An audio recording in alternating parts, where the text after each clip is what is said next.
ገኘህና ነው የምታለቅሰው? ነብዩ አለይሂ ሰላቱ ወሰላም ላንተ በመልካም አልመሰከሩልህንም ወይ አለው።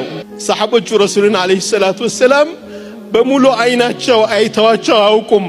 ለዚህ እኮ ነው ዐምር ብን አልዓስ ተአረሞት እያለ ወደ ግድግዳ ፊቱን አዙሮ ስቅስቅ ብሎ ያለቅስ ነበር።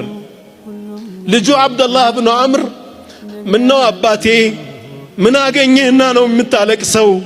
ነብዩ አለይሂ ሰላቱ ወሰላም ላንተ በመልካም አልመሰከሩልህንም ወይ አለው። እኔ ሶስት እርከኖችን በህይወቴ አሳልፌያለሁ አለ አብደላህ ብን ዐምር ብን አልዓስ ለልጁ ለአብደላህ ሶስት እርከኖችን አሳልፌያለሁ። በዚች ዱንያ ላይ በዚች ምድር ላይ እንደ ሙሐመድ የምጠላው ሰው አልነበረኝም። አላሁ ስብሓነሁ ወተዓላ በዛ ጥላቻ ላይ ያለሁ ወደ አኼራ ወስዶኝ ቢሆን ኑሮ የጀሃነም ሆን ነበር።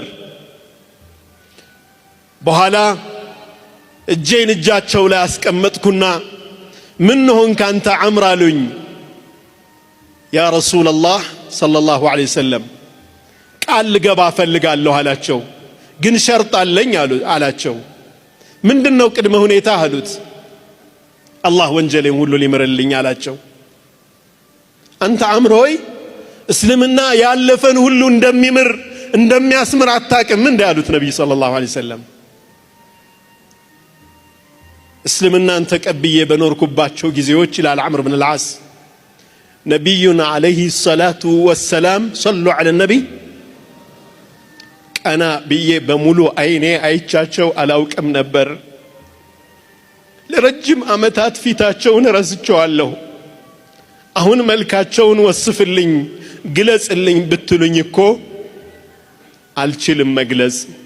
በሙሉ አይኔ ከአክብሮቴ የመነጨ አይቻቸው አላውቅም። ሶስተኛው እርከን እሳቸው ከሞቱ በኋላ በብዙ ነገር ውስጥ ገባንና አላህ ምን እንደሚያደርገኝ አላውቅም። ይህ ነው የሚያስለቅሰኝ ይላል።